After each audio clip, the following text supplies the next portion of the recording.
Hello indie game fans, indie games are kind of back following a lull period after the summer showcases and over the Steam sale period, where I have quite a huge bunch of titles to get through in this edition of Indie Gaming this week. Let's begin with Tilefinder, a roguelike tactical RPG that, while visually simple, has pixel art which works and a concept that is compelling.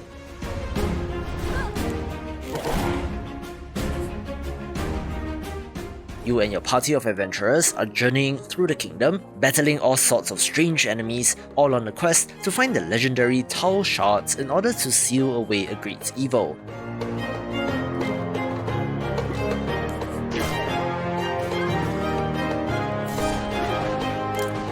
I think that this looks neat, with some clever ideas like a lockpicking minigame somehow being incorporated into this, having some humorous writing as well, and should be good.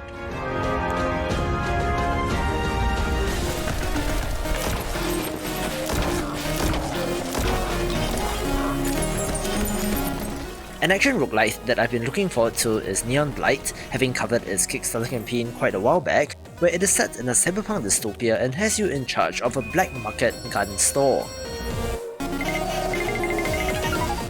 You are venturing out to gather weapons and then selling these to arm the resistance, looking to be a twist on the Moonlighter formula.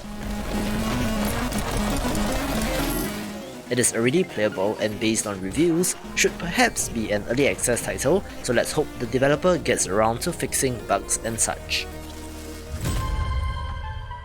What are you waiting for?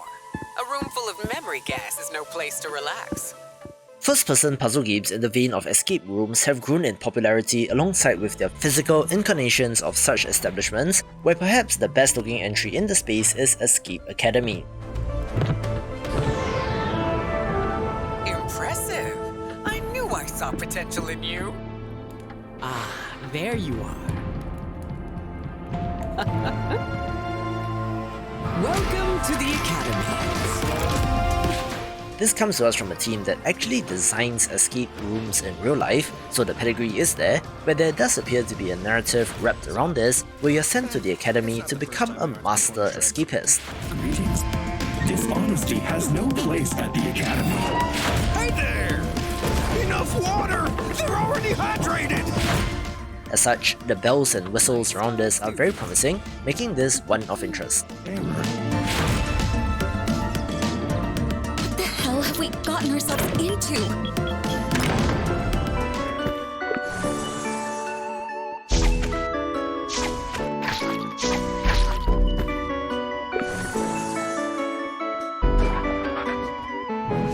I previewed Necrosmith not too long ago, but this action strategy simulation title is already launching this week. It has you playing as a necromancer, crafting your own undead monster from various different body parts in order to destroy your enemies.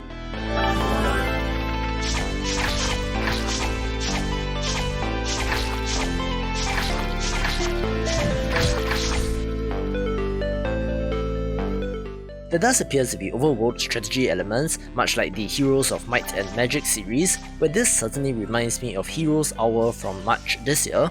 We are playing as the Undead, which is always the best faction.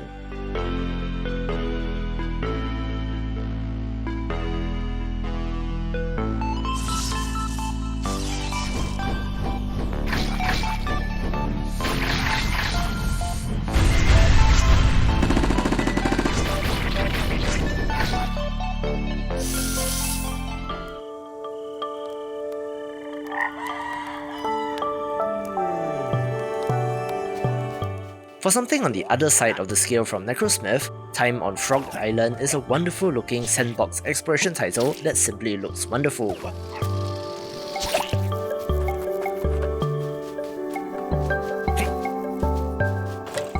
You are shipwrecked on this island of frogs, having to help the inhabitants in order to get the materials and parts that you need to repair your ship, where everything about this game screams whimsical, so I'm all in on this.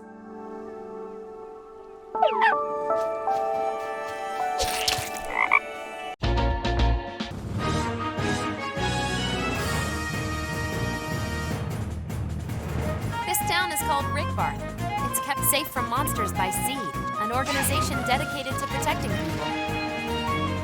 I don't know. Fending off a monster or two is one thing, but protecting a whole town? That's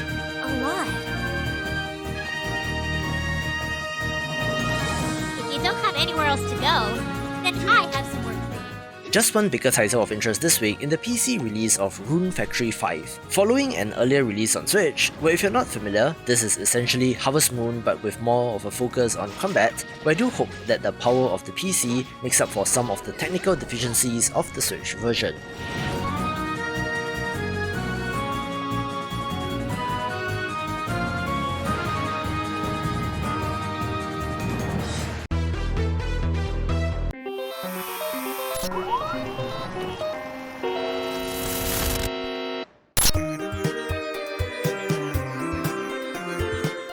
Smaller games begin with Before the Night, a horror action-adventure title with a twisted fairy tale motif, but don't let this gorgeous animated trailer fool you, it does get pretty dark and disturbing.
I really need to look into games like Citizens, Far Lands, since there have been quite a number of city builders and RTS adjacent titles, most of which try to invoke civilization in some way, but this looks pretty neat.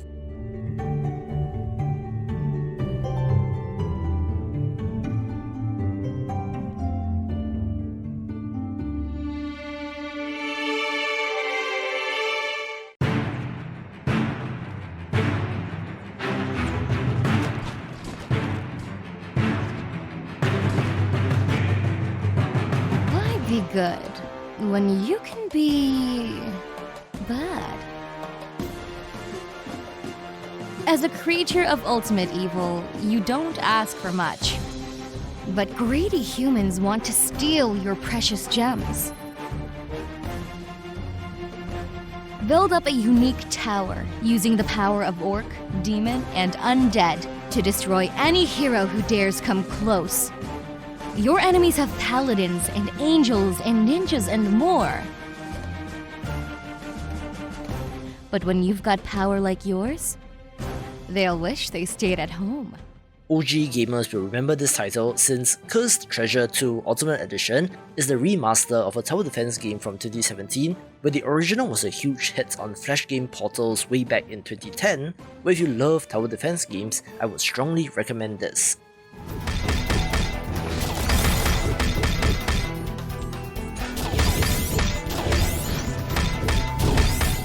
Fight of Steel Infinity Warrior is a 2D fighting game that might not look like much, but it comes to us from the developer of Fight of Animals, the insane animal meme fighting game, so I'm giving them the benefit of the doubt.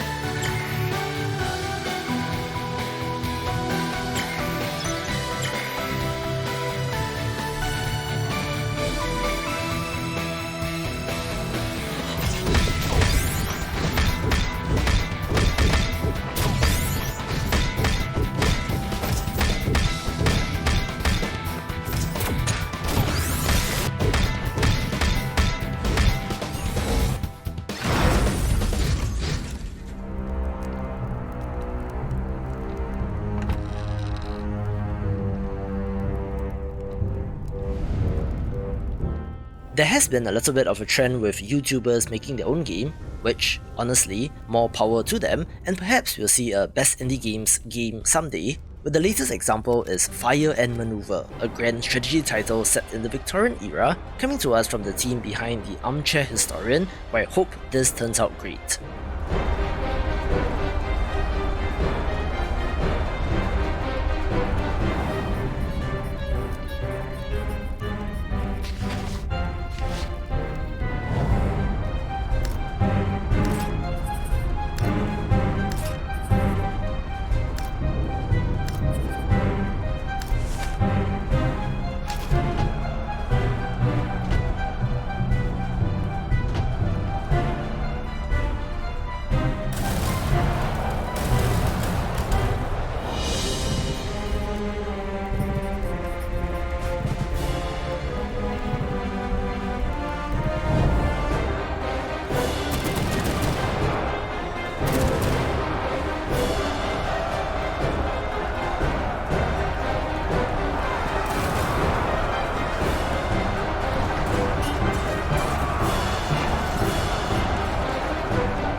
A possible hidden gem for the week is Gloomgrave, a pixel art first-person roguelite turn-based dungeon crawler which stems from very classic PC titles.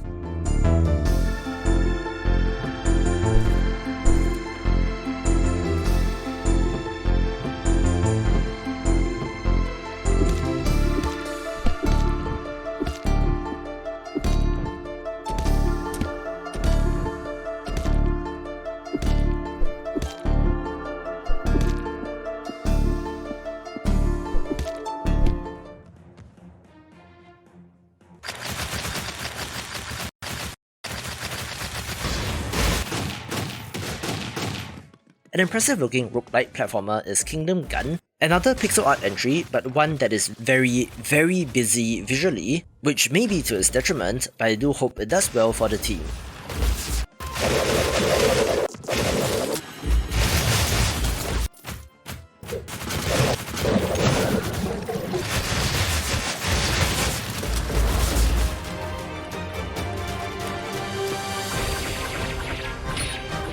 An interesting looking old school action platformer is Krut, the Mythic Wings, based on the 2018 Thai CGI film named Krut, the Himmathan Warriors, which sure reminds me of the platformer levels of ActRaiser.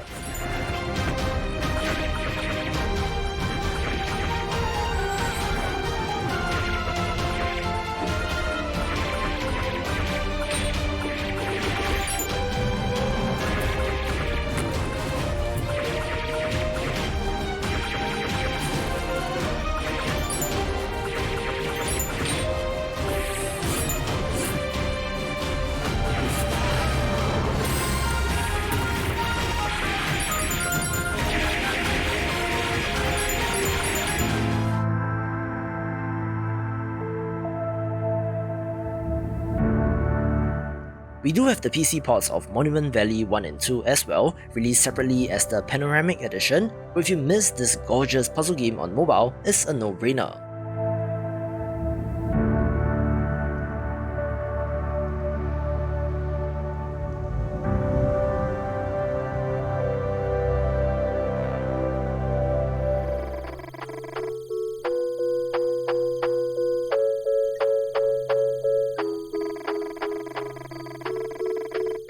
I also previewed Mothmen 1966 before, a pixel art visual novel set during a meteor shower in 1966 and the horrors that lurk in the night, being of note for the excellent old school pixel art and use of dithering.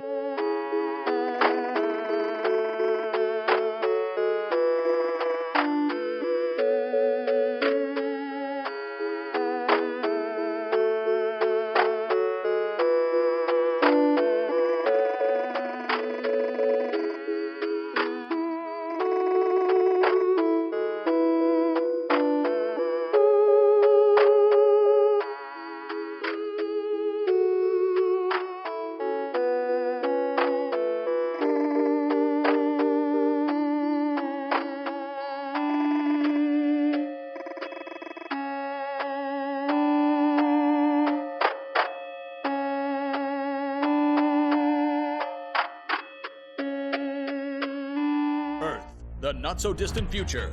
Solar flares and overcrowding have destroyed the world's food supply. From her secret lab at Ingest Corp, bioengineering billionaire Erica Soares creates an incredible breed of 8-legged creatures with all the meat and muscle humanity needs to survive. But will we survive? The Spidersaurs.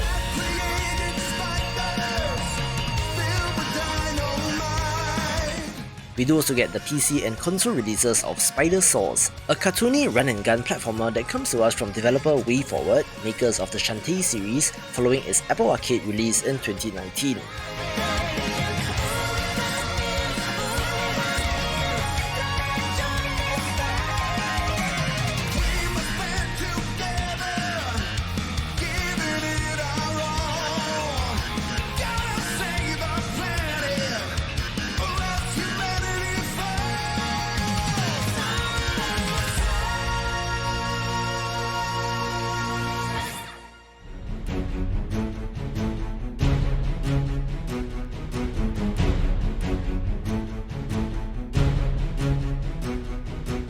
Stone's Keeper King Aurelius is a free demo of this turn-based strategy title that I believe acts as some sort of prologue to the main story, and while the lack of animation looks very strange, I hope this game is good.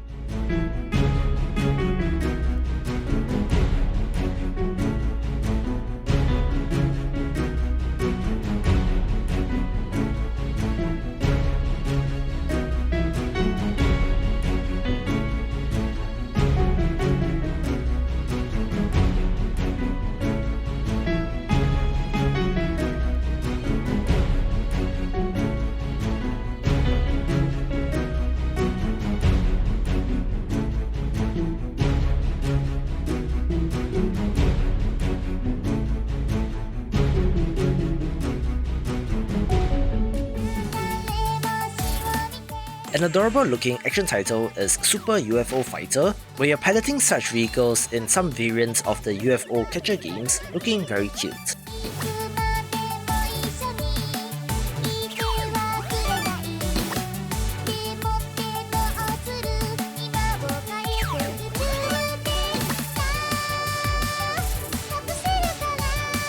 Silence hung thick in the ethereal air, as if God himself were holding his breath. But God had forsaken this place, and a demonic creature made it its home. The revelation has rallied. The Tale of Bistun is an action-adventure game based on a tragic Persian tale, looking interesting with the variety of landscapes shown off in this trailer.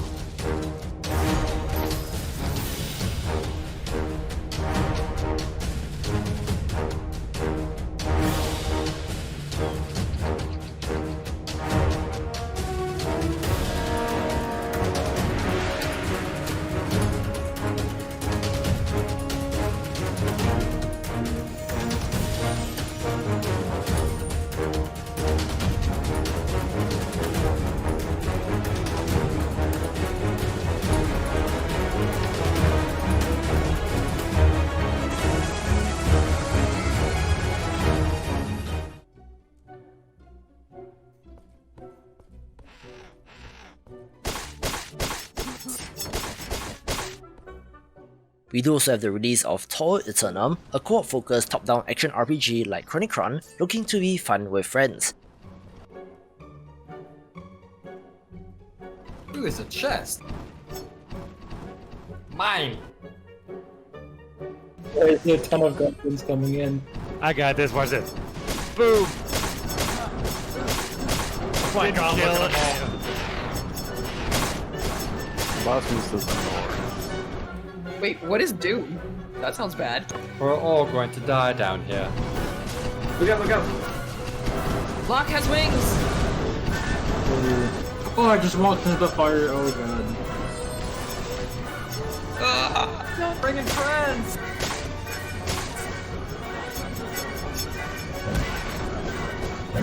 That's not good. Where's my healer at? Oh, so many people chasing me! Bombers hit so hard. Holy crap! Oh god, I have so many goblin stacks on me.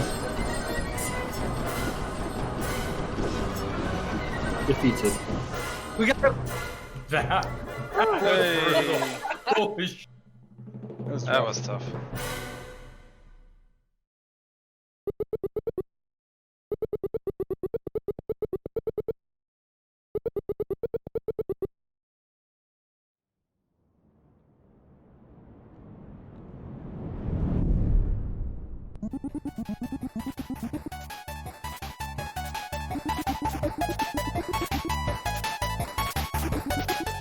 I previewed video game Fables a while back and quite like the meta nature of this Japanese-style RPG set in a video game world that has not had a player in decades until you came along, with variety in gameplay that makes this seem very cleverly designed.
Let's kick off the top 5 with Clan Folk, a colony sim set in the Scottish Highlands, looking to have many of the elements that this genre is known for, that has made games like RimWorld some of the best.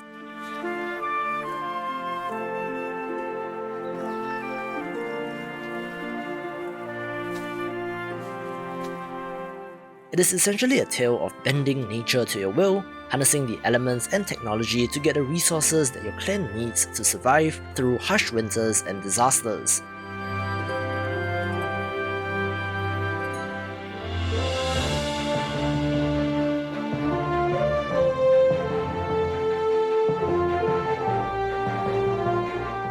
As is a genre norm, every individual villager and character has their own personality and traits, and will act in accordance to them, so having to manage all of these is key.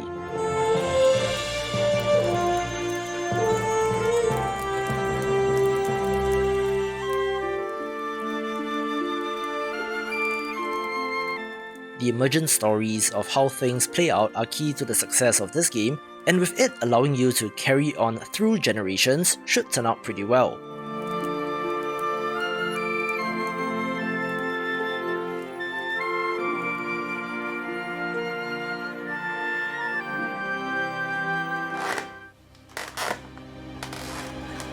For a more action-focused entry, Eyes in the Dark is a black and white roguelite platformer that plays with the idea of light and shadow, where you play as a little girl driving back the darkness that has taken over the family manor.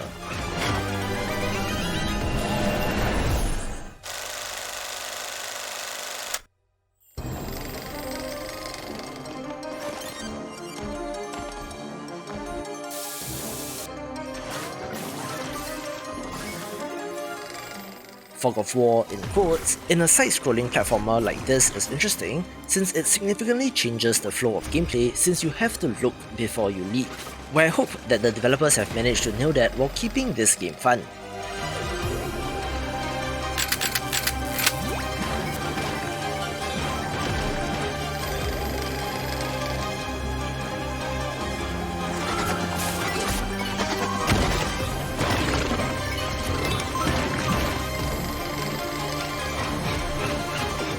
There does appear to be fun upgrades and powerful abilities as well, looking like a cannot miss for fans of the genre.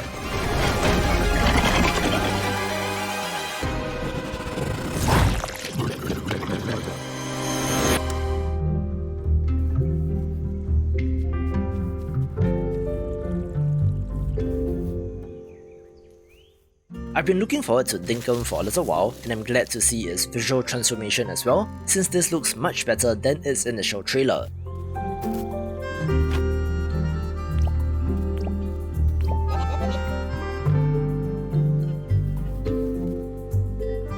This is a farming sim that is set in the Australian outback, being a setting that we have never seen before in this genre, making it of interest to me.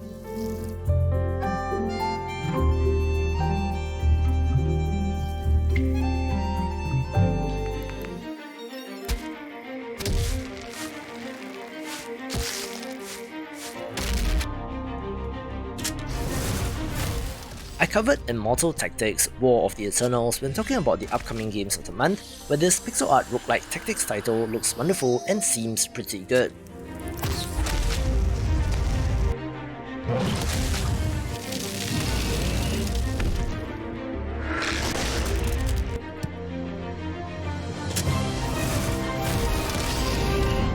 It has you leading an army and battling your way, node by node, through the world, taking on all sorts of monsters, where the twist here is that moves are executed in phases rather than alternating between you and your opponent, which could lead to some interesting tactical changes.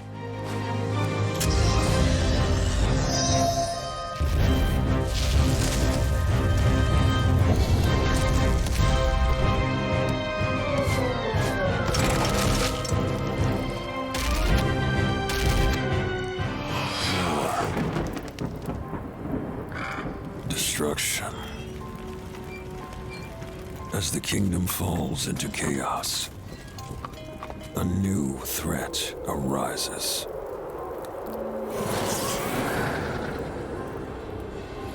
The world needs heroes. The world needs legends. One of my favorite developers is Ironhide Game Studio, which comes to us all the way from Uruguay, who are best known for the Kingdom Rush series of tower defense games, who have now turned their attention to the tactics genre with Legends of Kingdom Rush.